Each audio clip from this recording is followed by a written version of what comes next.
Presento a nuestra ponente de hoy, Eva Ferreras. Ella es epidemióloga y investigadora en ciencias de la salud.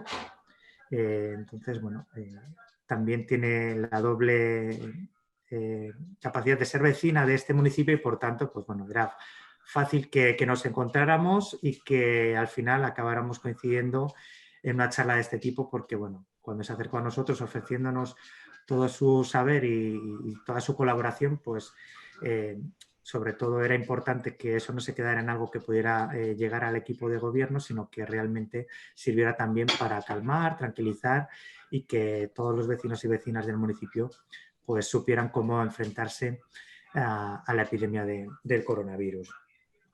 Tiene amplia experiencia en el trabajo que ha realizado frente al cólera y sobre todo en los trabajos realizados con la Organización Mundial de la Salud y también en... A ver, que lo tengo aquí, el currículum, porque no me sale No ahora. hace falta. Eva, no, a ver, en el Centro Nacional de Epidemiología también, ¿vale? Durante 8 años y actualmente trabaja y colabora con Médicos Sin Frontera, siempre más vinculada al campo de la ayuda humanitaria, que es tan demandada la asistencia de la epidemiología, ¿no? Entonces, nada, Eva, bienvenida. Gracias. Tienes la palabra si quieres ampliar esta presentación y saludar a todas las personas que nos están viendo. Vale, muchas gracias, Javi. Bueno, pues eso, soy Eva y bueno, pues vengo aquí como vecina y en realidad, bueno, pues soy epidemióloga, trabajo para Médicos Sin Fronteras y me ofrecí voluntaria por si en alguna cosa podía apoyar, ya que a los epidemiólogos normalmente pues no, es como la única posibilidad que voy a tener de hacer algo en mi pueblo.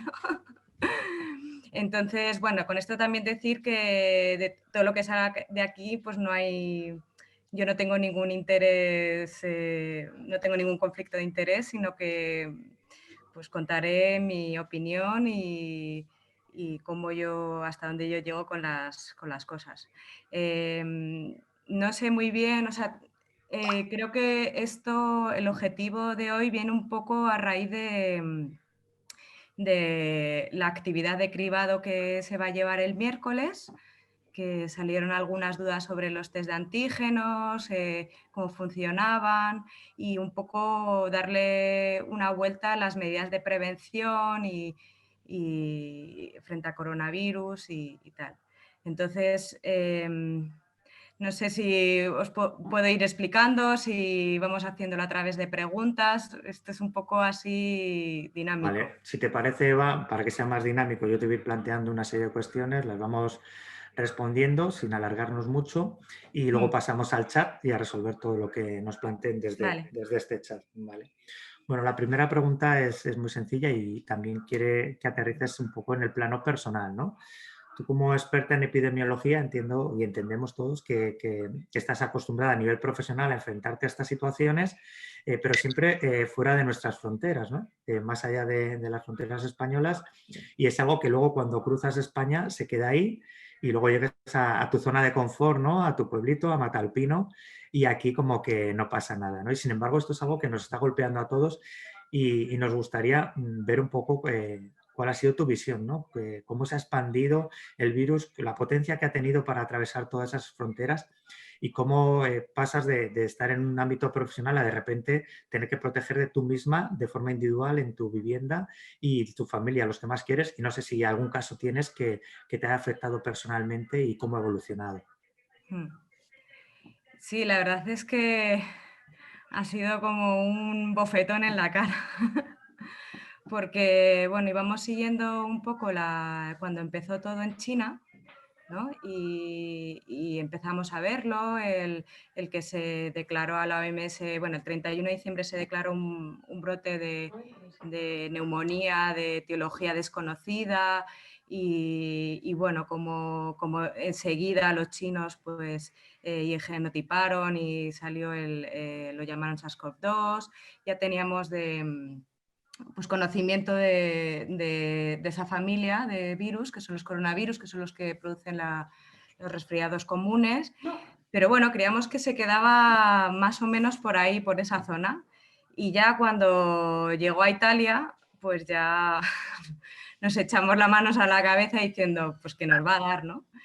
Y bueno, el cómo lo he vivido personalmente, pues ha sido bastante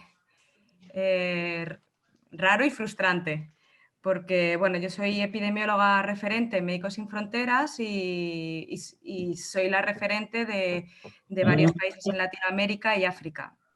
Entonces, yo me iba a ir a Congo, pero no nos, pues esto fue a principios de marzo, pues no nos dejaban, porque lo primero que hizo África fue cerrar fronteras. Entonces a los españoles no nos dejaron no nos dejaban entrar, con lo que me quedé en casa teletrabajando y luego nos vino el confinamiento, entonces se pasa a trabajar pues un montón de horas, pero sobre todo he trabajado para los países a los que asisto, porque hemos tenido que editar protocolos, hacer modelizaciones, redistribución de cómo íbamos a hacer con los proyectos y un montón de temas. Y al mismo tiempo observar lo que está pasando en España y ver que al final todos somos iguales y se repiten muchos patrones que sobre todo tengo experiencia en África, también aquí. Y bueno, y luego Médicos Sin Fronteras hicimos, nada, en España la participación ha sido pequeña. Se hicieron unas extensiones en Leganés y en Alcalá de Henares hasta que se hizo el hospital de IFEMA, pero nada, fue temporal y luego pues hemos estado en residencias de ancianos, que fue una fatalidad. Y bueno, salió en verano un artículo sobre cómo se actuó en las residencias de ancianos. Y bueno, pues casualmente, claro, esto se lo comentaba a Javier, hace una semana falleció mi abuela en una residencia de ancianos, entonces sí que te da en la cara lo que ves, ¿no? Y eso sí que es frustrante. Vale, una Lo que cuestión ves y que... importante, Eva, de lo que tú me comentabas de tu abuela, no Sí, estamos hablando de una gran residencia en Madrid, no. epicentro de la pandemia, para nada.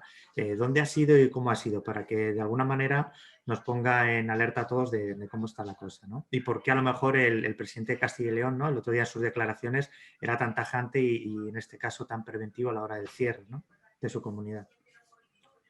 Sí, esto fue en León, yo soy de León, entonces una residencia pequeñita y bueno, la misma empresa lleva dos residencias y en la primera ola pues no entró en una, pero en la de mi abuela no. Entonces, luego a partir de ahí se tomaron medidas restrictivas, pero respecto a los usuarios. Es decir, por ejemplo, mi abuela en verano se fue al pueblo y como muchos abuelos salieron en verano y para entrar tenían que entrar con una PCR negativa. Y luego restringieron mucho, que esto va en contra, además del informe Médicos Sin Fronteras, las visitas de los familiares a los usuarios, es decir, que solo se podía visitar media hora una vez a la semana y bueno, las medidas estaban bien porque había distancia, espacio, pero claro, muy pocas visitas. Y lo que no se hizo fue un cribado entre el personal. Entonces, la residencia de mi abuela se afectó en un 75% y entró por el personal cuidador, en concreto pues el fisioterapeuta y luego otros más. Entonces, para mí no se cumplieron cosas muy básicas como hacer cribados, que eso en Cataluña lo hemos hecho en las residencias de ancianos y es una recomendación. Y luego, pues, las medidas de prevención básicas que se lleva diciendo desde el principio, ¿no? Esto es una enfermedad que se transmite por el aire a través de secreciones nasofaríngeas y también parece ser a través de aerosoles y, bueno, pues hay que intentar mantener distancias, bueno, tener higiene y dentro de las residencias o sitios más vulnerables pues hay que tener unos buenos equipos de protección individual y ya para proteger a tus usuarios, que tampoco era el caso, que llevaban mascarillas quirúrgicas, no FP2. Esos fueron algunos de los fallos. Entonces, y luego también pues, coincidió que el Hospital de León estaba saturado. Entonces, yo he estado manteniendo conversaciones con el Hospital de León y tenían varios enfermos en la misma habitación, o estaban los circuitos claros de sucio limpio y bueno. O sea, situaciones muy parecidas a las que se vieron en marzo y abril, ¿no? Sí. De saturación y que al final hicieron que la población mayor fuera la que falleciera. Sí, y en este caso, pues mi abuela ingresó solo con fiebre. ¿Y eso hace Luego, cuántos días, Eva? hace una semana, el viernes pasado. Una semana Mm. en León. De acuerdo. Vale, bueno, en nuestro caso tenemos que aterrizar, ¿no? Y contemporizar Sí. en la situación actual en la que estamos y en el municipio. Bueno, los test masivos de antígenos son unos test que hace apenas un mes no conocíamos. Todos empezábamos a intentar comprender que era una PCR, ¿no? O otro tipo de test serológicos rápidos que sí que se vienen utilizando y que nosotros, por ejemplo, hemos utilizado para el personal municipal y para las personas que prestaban servicio en las empresas en el municipio. Y este tipo de test no lo conocíamos. Entonces, bueno, a partir ya de esta semana, pues lo habréis visto, por ejemplo, en La Voz de la Sierra, esta es la portada, test de antígenos en muchos medios, porque han empezado ya en Collado Villalba, en Colmenar Viejo, y llegan también a la localidad del Gualo, Cerceda y Matalpino.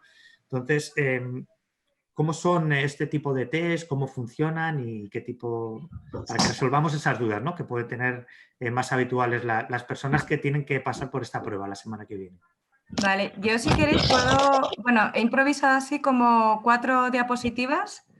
Una es un poco del virus, cómo funciona por encima y luego para apoyar lo que son los test, si os parece.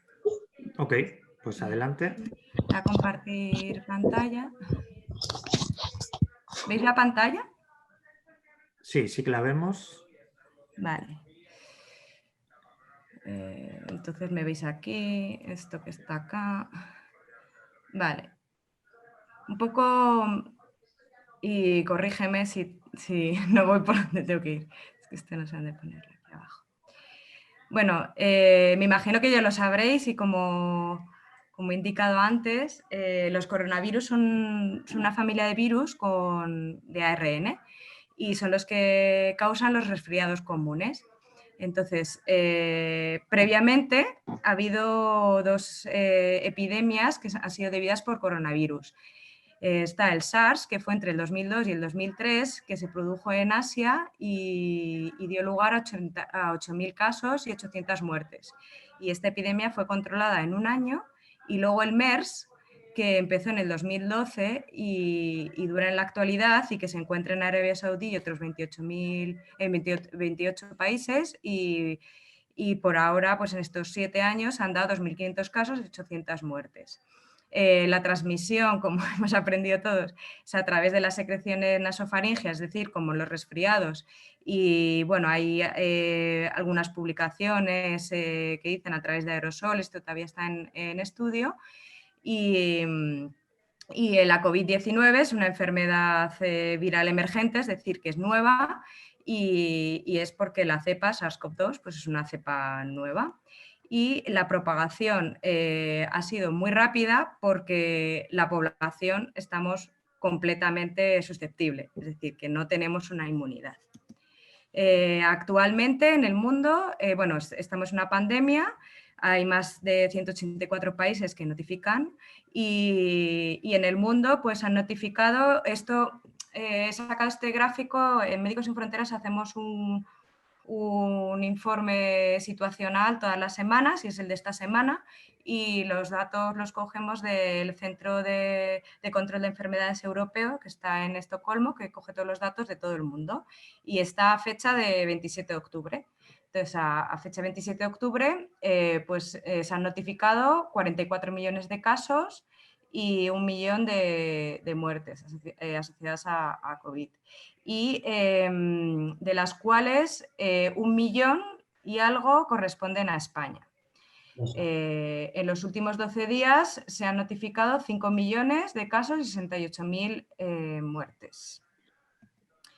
En Boalo, esto es, bueno, sí, con la misma 27 de octubre, pues han notificado en los últimos 14 días 42 casos confirmados y esto se traduce en una tasa de incidencia acumulada por 100.000 habitantes de 559.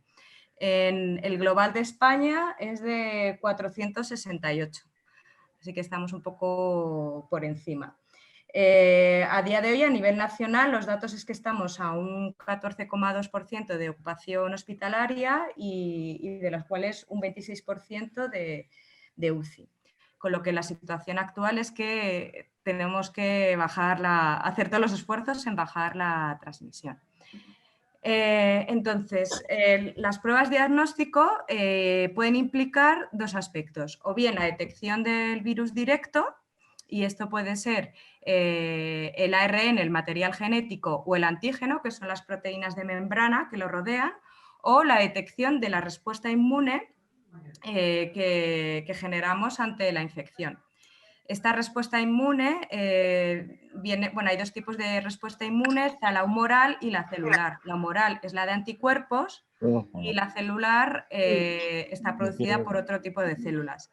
Aquí todavía tenemos desconocimiento, por eso ha habido tanta controversia con los test de anticuerpos que había en la primera ola. Hay personas que hacen una respuesta humoral, pero hay otras personas que hacen una respuesta celular. Y esto todavía los inmunólogos están estudiándolo. Entonces, dentro de que podemos detectar o el virus directamente, es decir, la infección activa o la respuesta del sistema inmune al virus, que puede ser tanto por una infección reciente, que son la primera línea de anticuerpos, que son los IgM, o la respuesta tardía, que es la de la IgG, que es la que supone que luego producirían los anticuerpos largos de memoria. No, al revés, la IgG son los primeros y la IgM es otro. El caso es que tenemos tres tipos de test. Están los de... Ahí están, lo podéis ver. Están la PCR, que bueno, no me voy a detener en cómo es el procedimiento a no ser que queráis que os lo cuente, pero la PCR, que la habéis escuchado también bastante, que va directamente a la secuencia de ARN y esto se hace en laboratorio y es como lo que llamamos el gold standard. Es la prueba de referencia, es la que mejor funciona. ¿Y cuáles son los parámetros para ver si funciona bien un test? Son la sensibilidad y la especificidad. La sensibilidad es la capacidad que tiene el test de detectar como positivos a la gente que tiene el virus, y la especificidad es la capacidad de detectar a la gente sana cuando es sana, es decir, los negativos. Y aquí es donde vienen todos los conceptos de falsos positivos y falsos negativos. Entonces, la que tienen mejor, hay unos baremos, y para nosotros los test que validamos, para que un test sea bueno, tiene que tener por lo menos un 90% tanto de sensibilidad como especificidad. Si no más, pero por lo menos un 90%. Entonces, la PCR es la que mejor funciona, pero se necesita un laboratorio, una capacidad, y es la más cara. Luego, por otro lado, están los test inmunológicos, que son los ELISA, y que no sé si los habréis oído, y también están los test rápidos. Entonces, la diferencia entre ambos puedes medir o antígeno, es decir, el virus, o anticuerpo. En los dos. La diferencia es que los test inmunológicos son cuantitativos, con lo que podemos conocer la cantidad tanto de virus como de anticuerpo, y los test rápidos son cualitativos, solamente podemos ser positivo o negativo. los primeros, los ELISA, tienen que ser se necesita un laboratorio, y los segundos pues se pueden utilizar en cualquier sitio. Por eso se indican mucho en lugares. Claro, lo que va a pasar el miércoles en Matalpino es lo que pasa en nuestros proyectos. Yo tengo proyectos en República Centroafricana, en Camerún, en República Democrática del Congo, donde no hay un laboratorio. No hay el laboratorio de referencia, está en la capital, que está muy lejos, y estamos en zonas de guerra, con lo que tampoco es fácil enviar muestras. Entonces, nosotros nuestra única opción es tener test rápidos, y por lo menos para tener una primera visión, aunque enviemos muestras, pero a lo mejor nos tardan 3 semanas en tener el resultado. Entonces, en Matalpino, pues, en Matalpino, o la estrategia que está haciendo ahora, que debido a que se están incrementando los casos y la incidencia está subiendo, pues claro, la capacidad de los laboratorios se está saturando, no se puede hacer tantas PCRs como casos y contactos hay, y entonces la alternativa que hay es ir hacia los test rápidos. Además, los test rápidos tienen, sobre todo los de marzo, los de anticuerpos. Nosotros, por ejemplo, en Médicos Sin Fronteras no los tenemos validados, no los usamos, no nos parecen suficientemente buenos. Los de antígenos tienen parámetros de sensibilidad y especificidad mejores, y sobre todo estos test funcionan mejor cuando tenemos una incidencia alta. Por eso ahora sí que es indicado utilizarlos, ya que lo que sucede, los test de ARN, con esto somos capaces de poder detectar, con la PCR podemos detectar desde 2 días antes del inicio de síntomas hasta 14 días después. Los de anticuerpos no podemos detectar infecciones primarias, porque es una vez que se ha desarrollado los anticuerpos, es decir, que hasta los 7-14 días no tenemos una buena performance. Y el de antígeno es entre los 2 y los 7 días. Entonces, esto nos sirve. No es el test perfecto para poder diagnosticar, porque el test sería el de la PCR, pero ¿qué quiere decir? Que nos puede producir algún falso negativo, pero nos da una idea es un proxy de cómo podemos estar entre los asintomáticos.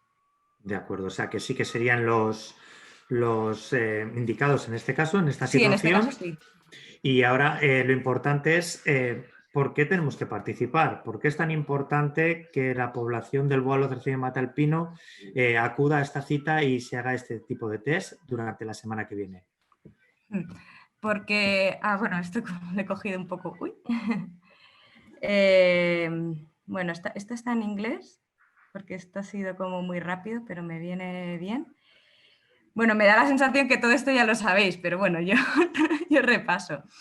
Esto es importante porque normalmente los hospitalizados, es decir, los casos que son severos y los críticos, suponen un 20%, tan solo un 20% del total de los casos infectados. Estos son los que se suelen detectar.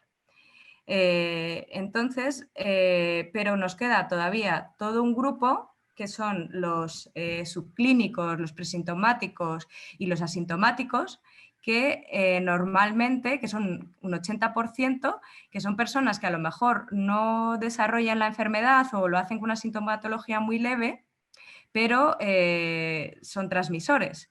Entonces, es muy importante que nos lo hagamos todo para intentar detectar entre nosotros personas que, aunque no somos asintomáticas o presintomáticas o subclínicas, para poder hacer así, cortar las cadenas de transmisión. Es decir, que si entre nosotros nos damos cuenta que portamos el virus, pues el siguiente paso es hacer un aislamiento Y con esto pues seríamos capaces de ir cortando cadenas de transmisión, con ello disminuir el número de casos, la mortalidad que está asociada, la ocupación de hospitales, la saturación del sistema, que además la mortalidad que está asociada al COVID hay una directa y otra indirecta. Hay una directa que es la que ocasiona la propia enfermedad, pero hay otra indirecta de aquellas personas que no pueden ser atendidas por otras patologías debido a que el sistema está saturado por atender COVID. Entonces, esta acción lo que nos ayuda es a poder proteger las personas, nuestros mayores y las personas más vulnerables. Y también ver cómo se está desarrollando la transmisión en nuestro municipio para también saber dirigir las acciones de prevención. Porque podemos ver si estamos más en qué grupos de edad, nos da mucha información. Y eso, pues así podemos dirigir las acciones. Muchas gracias, Eva. Yo creo que es claro por qué es tan importante, ¿no? Y sobre todo al final, ¿no? Para proteger a las personas que tienen patologías graves o crónicas y que pueden necesitar de la asistencia sanitaria, y si hay una saturación de los hospitales, pues no van a poder acceder a ella y simplemente es posible que se nos mueran en nuestras casas, ¿no? Así de crudo y de triste, ya lo hemos vivido. Sí que me gustaría preguntarte, porque estamos viendo en todos los medios de comunicación cada vez medidas restrictivas más severas y, claro, frente a la restricción siempre está la prevención, ¿no? Y parece que es el primer paso y yo no sé hasta qué punto todavía esto se puede reconducir. Entonces, saber qué medidas preventivas son las que tenemos las mejores, las más eficaces, las que tenemos que utilizar a nivel individual, ¿no? Y si seguimos con nuestra actividad laboral, profesional, etcétera, las que tenemos que llevar en estos momentos.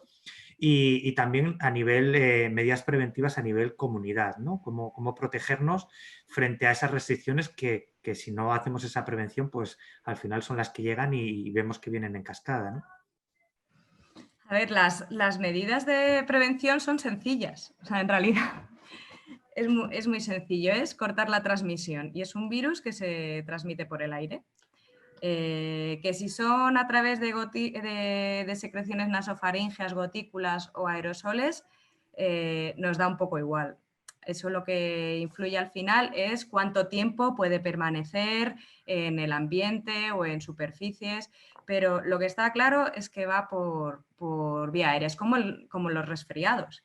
Entonces, de hecho, en Asia, la gente, bueno, si habréis visto, usan mascarillas, algunos por polución y otros son en la época de los catarros, para evitar contagiar o cuando tienen resfriado para evitar el contagiar a otras personas. Entonces, es hacer lo mismo. ¿Cuáles las medidas? Es mantener una distancia entre las personas de al menos 2 metros, evitar el contacto entre personas en los espacios cerrados y cuando no hay más remedio, pues cuando no puedes evitarlo, pues el uso de mascarillas absolutamente.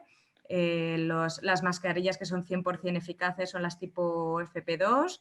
Cuando no hay posibilidad, pues las mascarillas quirúrgicas. El buen uso de las mascarillas también es súper importante y la higiene, sobre todo el lavado de manos frecuentes para evitar, porque el virus entra a través de las mucosas de la boca, nariz y ojos. Entonces, evitar el contacto de lavarse las manos antes de llevarse la mano a la cara. Y esto que parece muy sencillo, pues a nosotros nos cuesta mucho. Entonces, ahora estamos en una situación crítica porque al principio, cuando empezamos en marzo, a mí me llamaban muchas personas preguntándome cuánto iba a durar esto y cómo iba a ser. Y la comunidad de epidemiólogos, la verdad es que teníamos la esperanza en que se comportara como otros coronavirus, que le afectara la temperatura. Y pues hemos visto que no. Y ahora en invierno entramos en una época más difícil porque el clima frío favorece a la familia de los coronavirus y además el clima frío y los días que son más cortos hace pues que tendamos a reunirnos en interiores. Entonces, de ahí está las restricciones de reducir las reuniones sociales a lo indispensable, que no sean más de grupos de 6 personas. No es que sea importante que sean 6, 5 o 7. En realidad, desde el punto de vista epidemiológico o individual, es intentar reducir todo lo posible, por Vale, lo pero menos. hay una cuestión, Eva, que es importante y es, yo creo que reducir o acotar el número de las personas en los grupos es importante porque facilita una de las medidas preventivas muy importantes y que aquí ha fallado, ¿no? Y es el rastreo. Luego poder, cuando hay un positivo, rastrear el número de contactos que ha tenido. Si una persona somos positivo y en vez de estar con 34 personas esa tarde hemos estado con 6, es más fácil rastrearlo y acotar la dispersión del virus. Entiendo que eso funciona así. Bueno, no, no y sí, o sí y no, quiero decir, va en relación. Lo de reducir el número de encuentros sociales es para evitar la dispersión, porque esto va de forma exponencial. Entonces, una persona infectada infecta a otras 3, entonces si nos reunimos con muchos, esas 3 personas infectan a otras 3 y con cuantas más personas nos reunamos, pues más se va propagando y de forma exponencial. Entonces, intentar reunirse con las menos personas posibles. Cuando se habla de grupos burbujas o lo que se está haciendo en los coles, que se está en el cole de Matalpino, se está haciendo una labor genial. Yo vivo al lado y lo veo y las clases en el recreo se reparten los lugares donde van a jugar y solo están los de la misma clase. Eso Vale, esa es una hace... de las preguntas, Eva, que también te quería hacer, ¿no? ¿Qué valoración se ha hecho y se hace del inicio del curso escolar? Era una de las grandes incógnitas. Allí se ha trabajado sobre todo con medidas preventivas más que restrictivas porque la actividad es presencial del 100% del alumnado casi siempre y está funcionando bien y no son tantísimas las clases que se están confinando ni el nivel de contagio producido directamente en las aulas. Entonces, ¿qué valoración habéis hecho vosotros de ese inicio de curso? Pues es muy bueno porque el objetivo era no que no hubiese ningún contagio en las clases, sino porque además esos niños van al cole y están fuera y están con sus padres que también están fuera. Es que la incidencia dentro de las clases no fuera mayor que en la comunidad, que fuera, ¿no? Que estuvieran igual. Pero es que se está viendo que es menor. Entonces, es muy bueno. Yo la verdad es que yo era muy optimista porque los niños, o sea, al final lo que sucede, lo que nos pasa es que estamos en una epidemia de un virus nuevo que, aunque cada vez vamos conociendo más cómo se comporta, todavía tenemos mucho desconocimiento, que no existe a día de hoy un tratamiento. De hecho, en los hospitales son tratamientos de soporte, pero no es un tratamiento contra el virus, ni tampoco hay una vacuna. Entonces, durante un tiempo hemos de hacer un esfuerzo mediante las medidas de prevención para intentar disminuir la transmisión y lo que hemos hablado, la incidencia, la mortalidad de nuestros seres queridos, que además fallecen, y el caso de las residencias en la primera ola ha sido en soledad y con sufrimiento y eso es muy poco digno. Y evitar la saturación del sistema sanitario porque entonces no nos sirve para el resto de patologías. Entonces, bueno, yo ya esto lo había observado en otros contextos. Los que se adaptan mejor a cualquier cosa son los niños. Entonces, en ellos se han adaptado súper rápido. Yo con mis sobrinos y con casos cercanos, por ejemplo, el domingo, no sé si fue hace 2 domingos, cuando se hizo el reparto de mascarillas en las plazas, ¿no? y estuve en Matalpino y bueno, y pasaron unas niñas y es que lo tienen súper integrado, la adaptación disminuye con la edad. Por eso las personas mayores en un hospital pues se suelen desorientar, les afecta más, les cuesta más adaptarse a los nuevos cambios. Los niños se adaptan súper bien. Y ese es el esfuerzo que que deberíamos intentar hacer nosotros, adaptarnos a la situación actual, que será temporal. Muchas gracias, Eva. Pues si te parece, vamos a pasar a ver las preguntas que tenemos en el chat y las vamos resolviendo. Vale, a ver, tenemos una pregunta de David sobre las pruebas que se van a hacer la próxima semana. Dice, ¿qué pasa si no tenemos móvil asociado a la tarjeta sanitaria? ¿Cómo nos enteramos? Bueno, yo creo que se está haciendo un esfuerzo importante a través de todas las redes sociales y desde los canales de comunicación del ayuntamiento para que a todo el mundo le llegue la información sobre estas pruebas, ¿vale? Entonces, si habéis observado o habéis accedido a esta información, lo que estamos explicando es aquellas personas que efectivamente no tienen este número móvil asociado a la tarjeta, no van a recibir un SMS automático y masivo que se distribuye a través del Servicio Madrileño de Salud y, por tanto, deberán acercarse a estos centros de realización de las pruebas para que les den un hueco, una cita durante esa jornada. Si, como van a ser varios días de jornadas de realización de los test, será al día siguiente si no hay hueco en ese momento cuando se le pueda hacer las pruebas. Pero el interés que tiene la comunidad a través de la Consejería de Sanidad es poder testar a todas las personas que se acerquen y que quieran realizarse esta prueba voluntaria. ¿De acuerdo? Desde el Ayuntamiento vamos a tratar de poner unas personas para recibir a estas personas que vienen sin cita desde primera hora de la mañana para que puedan reservar en un horario durante el día y poderles citar en otro momento porque no han recibido ese SMS y que se puedan también realizar la prueba al final de la jornada. Pues se va a tratar, que no es seguro todavía 100%, pero se va a tratar de que haya un horario sin cita a última hora de la tarde, que podrán ser 1 o 2 horas, de 7 a 9, de 8 a 9, en el que se puedan incluir a estas personas que estén esperando o que acudan a última hora del día. ¿Vale? Olga nos decía, buenas tardes, me gustaría pediros permiso para poder grabar la charla. Sí, la charla se está grabando, o sea que no hay ningún problema, se va a poder acceder a ella. A ver, más preguntas por aquí que no me quiero saltar.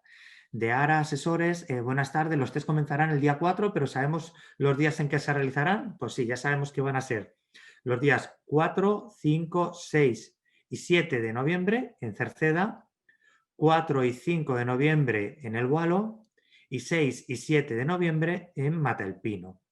Si hubiera que alargar alguno de estos días, sería en el caso de Cerceda, porque ya estarían instalados allí los equipos, o en el caso de Matalpino, que será donde terminen también los equipos de trabajar el día 7. ¿Vale?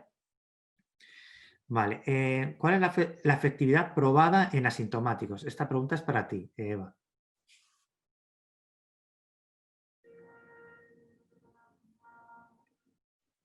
No te oímos.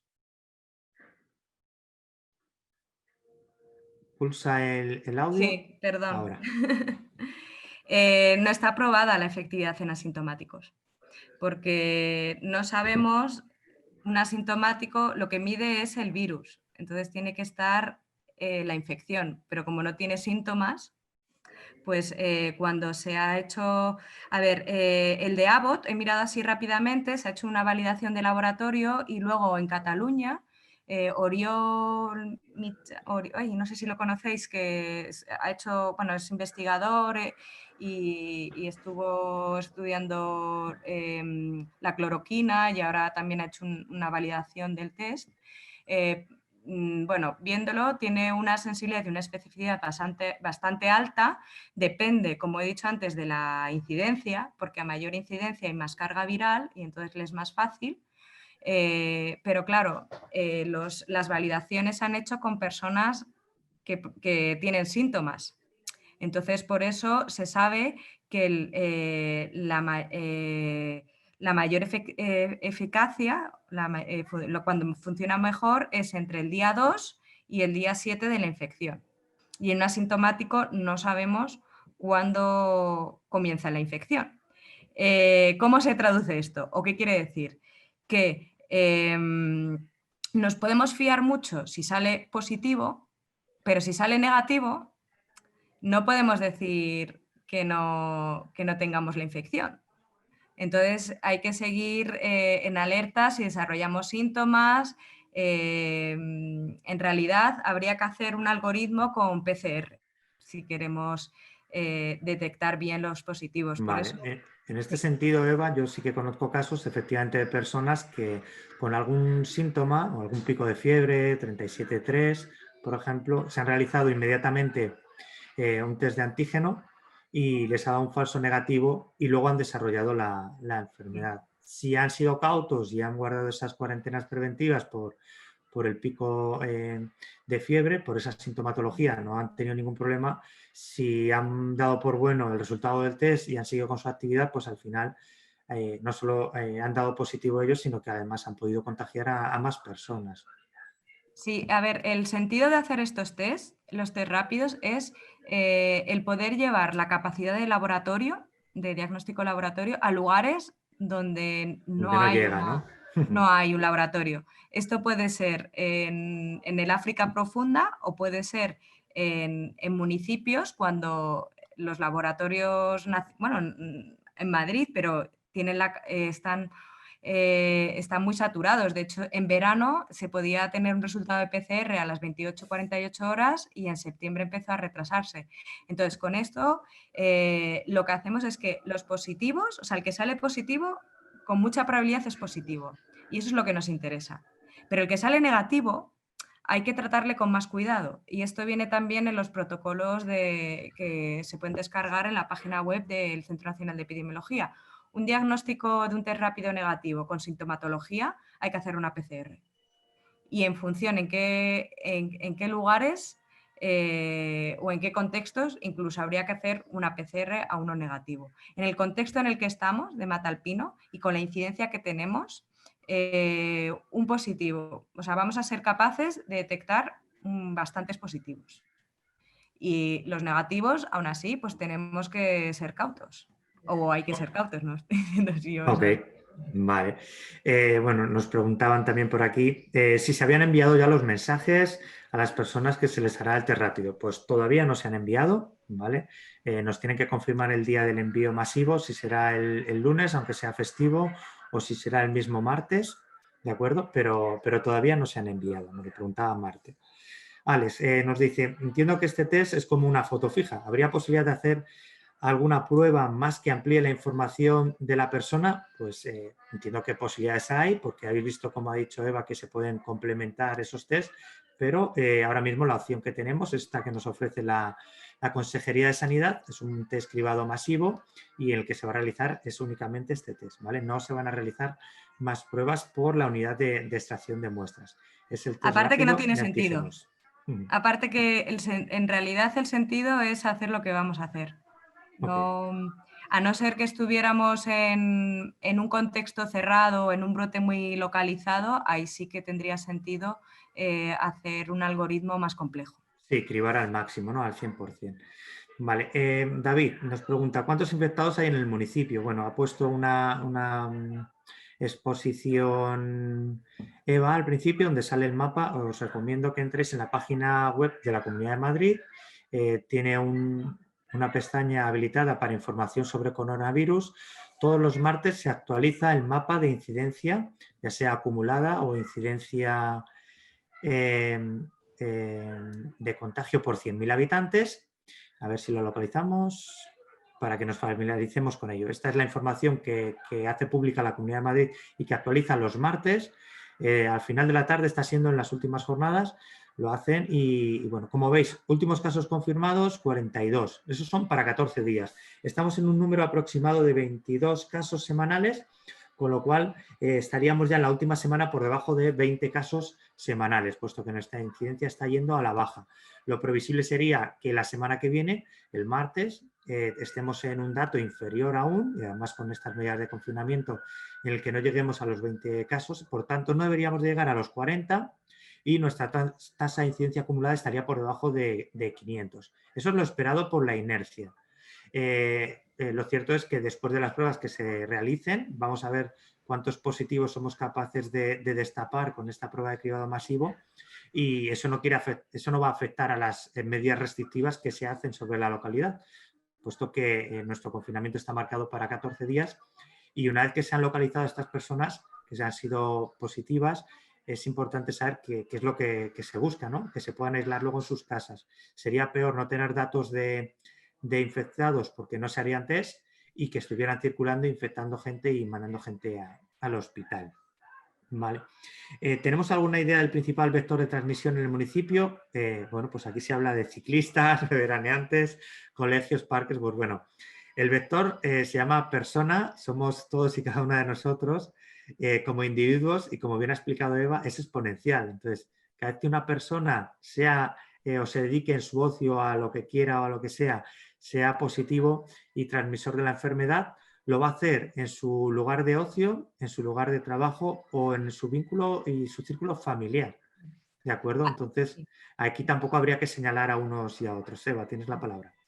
Gracias. Una diferencia que cuando se ven un poco las similitudes y diferencias de cómo se está comportando la epidemia en otros países o continentes, ¿no?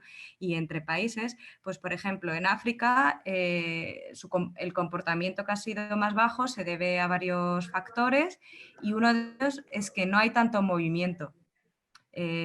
Aquí nos movemos mucho. En África es más difícil moverse de una zona a otra. La gente se queda más en el mismo sitio. Entonces, es que, bueno, al principio, hace 3 semanas, parte de cuando esos 43 casos, pues 19 de ellos venían de un brote muy localizado, pero luego el resto de las personas es que es muy fácil. O sea, vivimos aquí, algunos trabajamos en Madrid, puede ser gente que viene, gente que va, de ahí. Lo ideal es que no hubiera restricciones. Lo ideal sería que fuéramos capaces de decir, venga, pues estamos en esta situación, pues no voy a hacer hoy una fiesta en mi casa, o pues si algunos amigos dicen de vernos, pues hacemos una videollamada. Yo voy a hacer una videollamada después de esta reunión y podría quedar físicamente. Eso sería lo ideal, poder poder tener una responsabilidad individual. Cuando esto no funciona es cuando se hace estas restricciones. Y lo primero que se hace es la restricción de movilidad, porque es cómo entra y cómo sale. Y es que ahí cualquiera somos vectores, o sea, no es en concreto algo. Pero es lo primero que se hace. De hecho, África, cuando empezamos en Europa, ellos cerraron fronteras, que ellos también tenían más capacidad, porque los países no es como nosotros, que somos una Unión Europea y no podemos cerrar España, pero ellos fue lo primero que hicieron. Vale, bueno, aquí nos preguntan también. Nosotros, por ser el colectivo de funcionarios, no tenemos tarjeta sanitaria. ¿Cómo nos podemos apuntar al test? Pues efectivamente, aquellos que son funcionarios y están en Muface, o aquellas personas que tengan un seguro privado, no van a recibir el SMS. Como hemos explicado al principio, pueden pasar los días de celebración de estas pruebas y bien, o a primera hora pedir una hora de cita para el resto del día, o al final de la jornada esperar en cola para que puedan ser atendidos, y si no se les derivaría para que el día siguiente se hiciera ese test. Soledad nos pregunta por las vacunas. Dice que si hay una inmunidad cruzada con otros virus de la misma familia, si no se puede vacunar con ese tipo de vacunas. ¿Qué hay de cierto en esto o no? Pues sinceramente no lo sé. O sea, esto ya es tema de inmunólogos. Yo no tengo información que exista una inmunidad cruzada. De hecho, todavía, bueno, yo no tengo, o no tenemos, mejor dicho. Hay muchas preguntas que no tenemos respuesta, como cómo es exactamente el tipo de inmunidad que producimos, ¿no? Cuando hablaba de la humoral, la celular, hay personas que no han desarrollado nunca una inmunidad humoral y tuvieron claramente coronavirus, una clínica muy marcada con la radiología, la sintomatología, y nunca dieron positivo a una prueba de anticuerpos. No sabemos si los anticuerpos que se producen, porque las pruebas que antes he presentado detectan si tenemos anticuerpos IgG, si hemos desarrollado anticuerpos IgG, IgM, pero no te dicen si son efectivos frente a una segunda infección, si son efectivos, porque para ello habría que hacer lo que se llama un ELISA con anticuerpos neutralizantes. Y eso no se está haciendo. Entonces, tú puedes desarrollar anticuerpos, pero ante una segunda infección que no sea efectivo. Luego, no se sabe cuánto tiempo duran esos anticuerpos y tampoco se sabe todavía la inmunidad cruzada. Entonces, puede ir saliendo estudios y tal, pero todavía, al menos yo no Está tengo por conocimiento. confirmarse, ¿no? Todo eso hay que estudiarlo. Hay que seguir estudiando. Has apuntado algunas cosas importantes y es que además de poder charlar hoy contigo como epidemióloga, existen, entre comillas, 2 familias más de científicos asociados a este tipo de casos, ¿no? Que son los virólogos y los inmunólogos, ¿no? Entonces, que tienen que también mucho que decir y, bueno, como buenos científicos no os metéis ninguno en el campo del otro. Los mortales estamos más acostumbrados a saber todo de todo y hablar todo de todo y no nos importa. Y de hecho, por ejemplo, aquí David dice que sí, que una peste dura 2 años, que él siempre lo ha dicho, que la peste dura 2 años. ¿A qué se debe ese dicho y ese refrán popular, ¿no? Esa se debe hasta que se adquiere la inmunidad de rebaño, esta que también se habla mucho de ello, o por los rebrotes estacionales. Esta pregunta nunca me han hecho. De hecho, no había escuchado ese dicho de que una peste dura 2 años. A ver, no se puede hacer esa generalidad porque además cada enfermedad tiene un comportamiento diferente y las transmisiones también son diferentes. Hay enfermedades que aparecen y desaparecen, como el SARS, y hay otras que se controlan porque se adquiere una inmunidad y muchas desaparecen con las vacunas. Muchas enfermedades, la viruela, este año se erradicó la polio salvaje en África a través de la vacuna.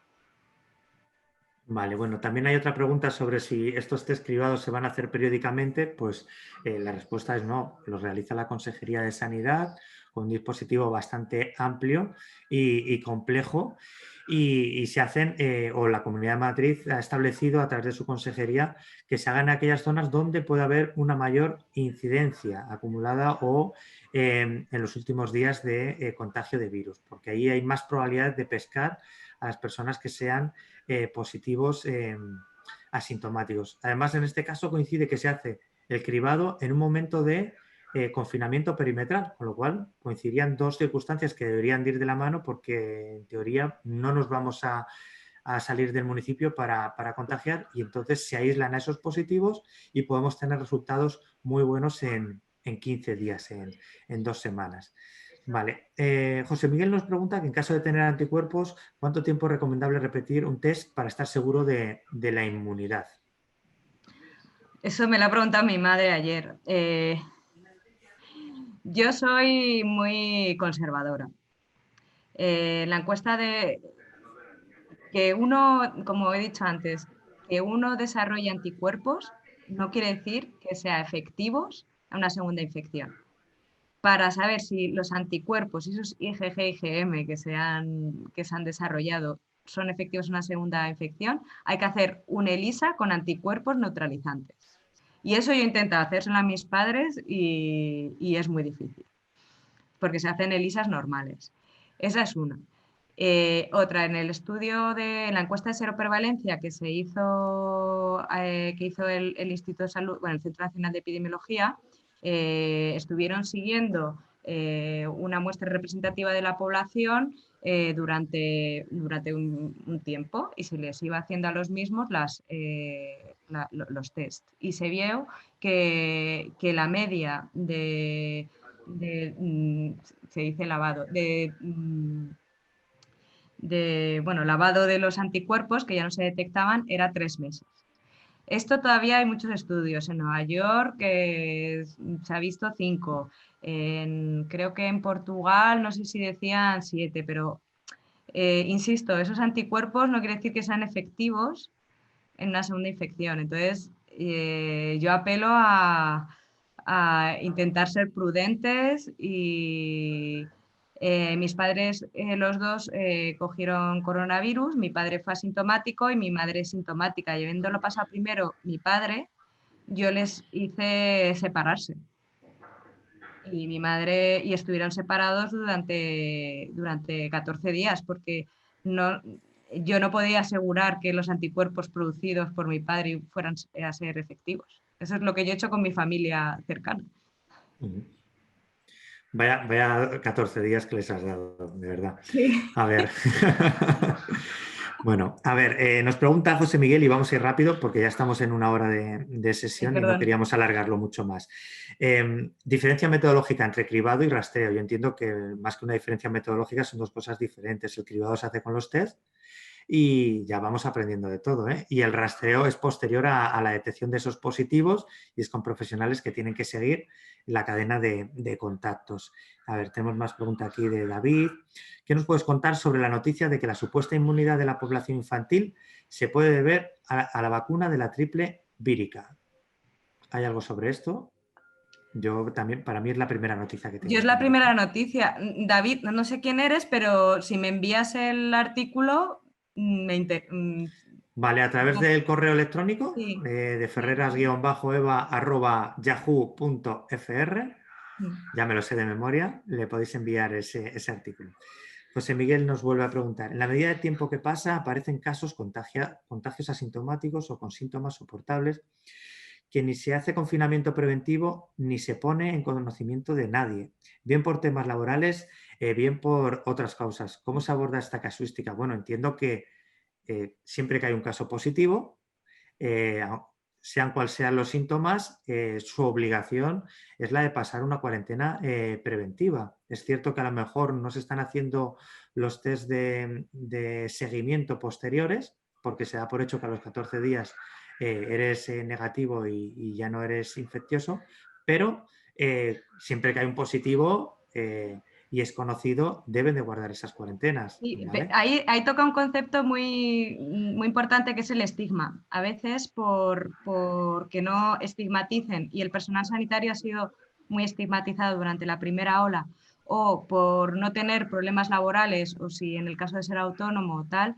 sí que es verdad que hay personas que saltan ese aislamiento porque no es como en Asia, hay países como Singapur o en otros sitios en Australia, en Australia, Nueva Zelanda creo que también, es obligatorio hacerlo en un hotel. Y en China se pone como un aparato o algo así para, se controlan todos esos aislamientos o cuarentenas. Y aquí no. O no se puede controlar de una forma tan organizada ni se hace un hotel. Entonces, por eso la apelación de tener ese sentimiento de colectivo que lo hay mucho en África o de trabajar en bloque como comunidad y de responsabilidad individual para cumplirlo, porque si no, y también para no discriminar a aquella persona que sea positiva. Muy bien, aquí nos preguntan, a ver, ¿sirve el mismo SMS para la cita de toda la familia? Sí, si lo recibimos uno de nosotros directamente, podemos acudir toda la familia en esa franja horaria y nos harán el test. Vale. Alberto nos dice, si al realizar la prueba el resultado es positivo, ¿cuál es el protocolo? Pues bueno, ese es el protocolo conocido por todos y por todas.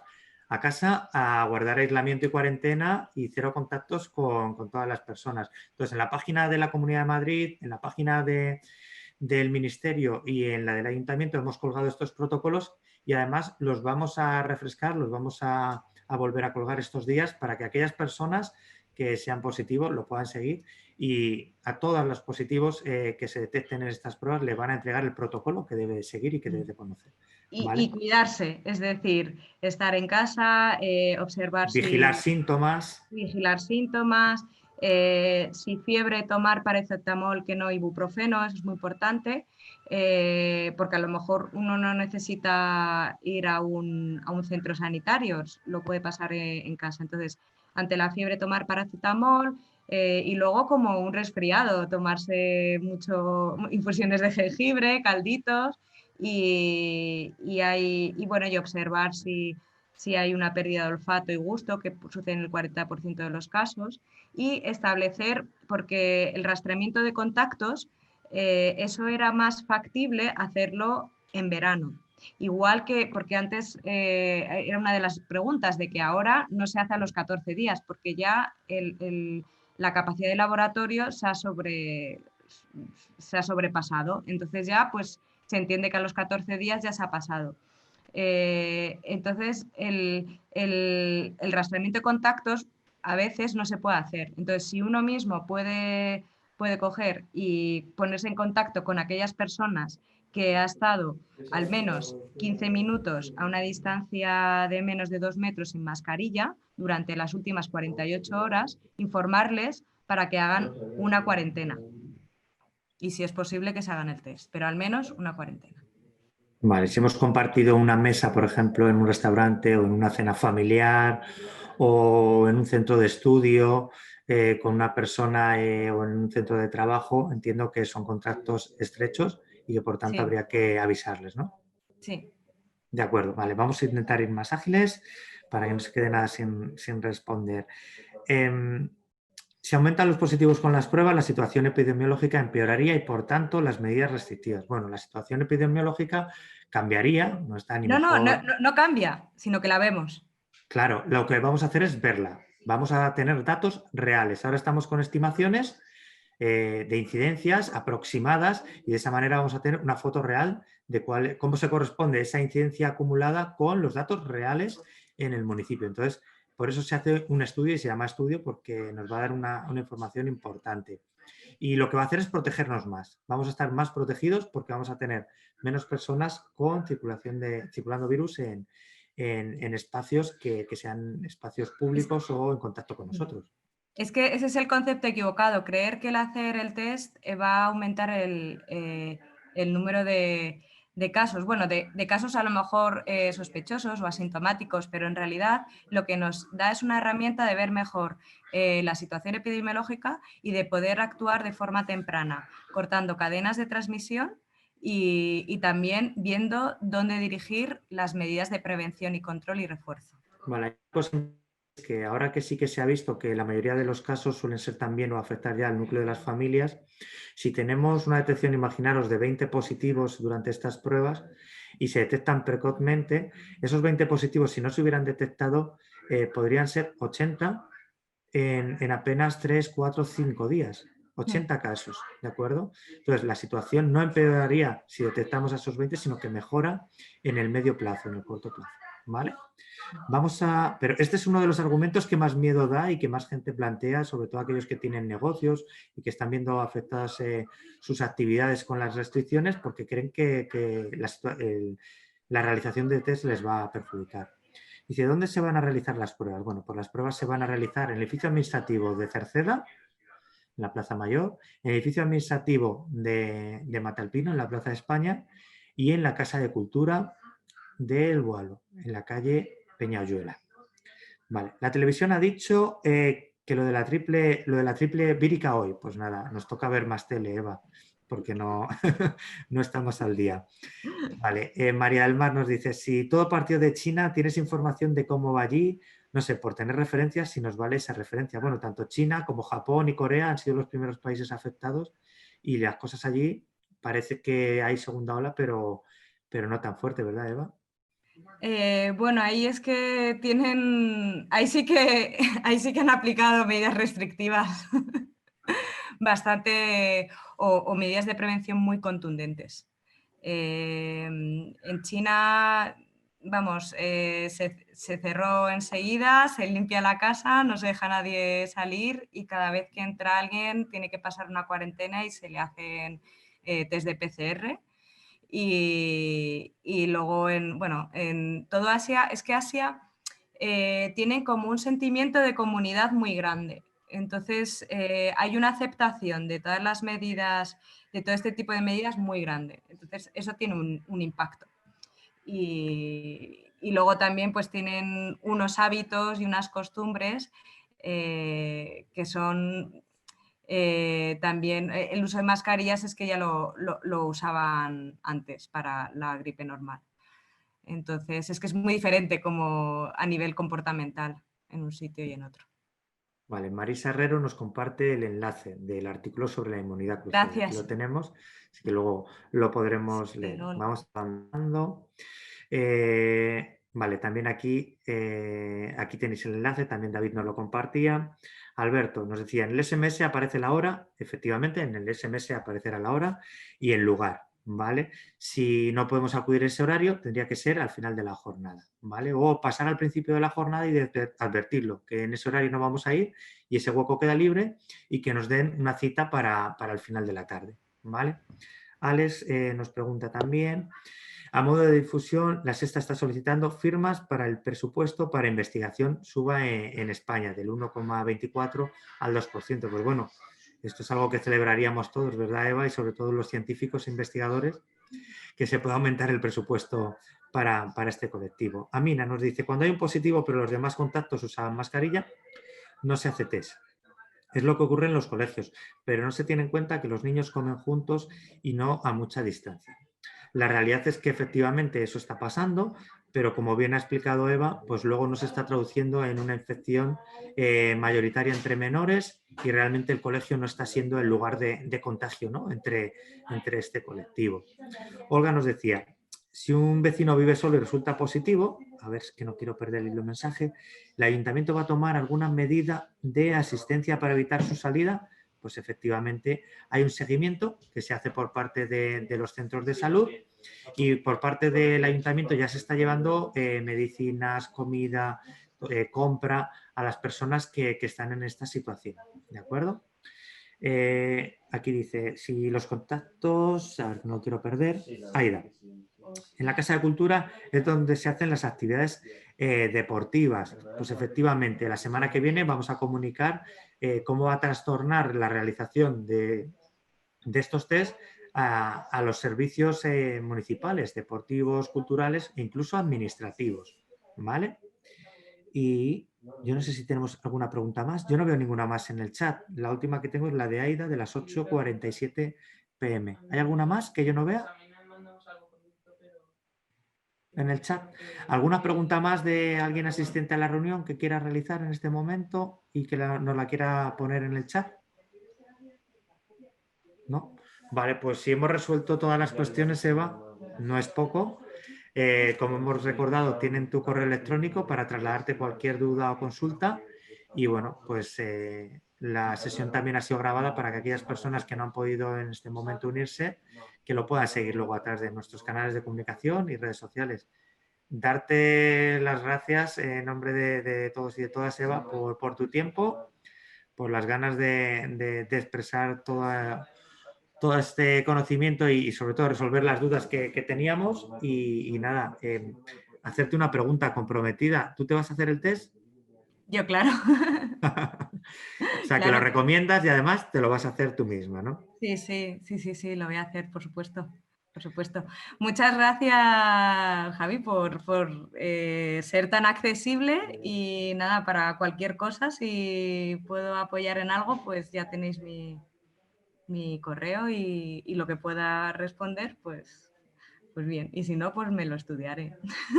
Vale, vamos a hacer un pequeño documento de preguntas más frecuentes y de respuestas, ¿no? De esta resumen de esta jornada y que colgaremos en nuestras redes sociales también, ¿de acuerdo? Bueno, pues daros las gracias a todos y a todas por asistir y nos vemos en la próxima charla que hagamos, que se ha propuesto en el Consejo del Pueblo que sea sobre Radar COVID. ¿Qué opinas sobre esta aplicación, Eva? No te quiero comprometer. Bueno, es una aplicación que está bien, pero se necesita que haya un porcentaje alto de personas que la usan. La usen. En China hay una aplicación parecida que funciona como el semáforo, que el semáforo que estamos haciendo pues funciona así. Y sí que yo sí la recomiendo bajarla y descargarla, pero es necesario que la descarguemos muchas personas para que funcione bien. Ok, pues nada, vamos a hacer también sensibilización sobre el uso de esta aplicación y a ver si conseguimos que todas las personas que acudan a hacerse el test, además de hacerse el test, se instalen Radar COVID. Bueno, saludos y nos vemos en la siguiente. Gracias. Gracias. Hasta luego.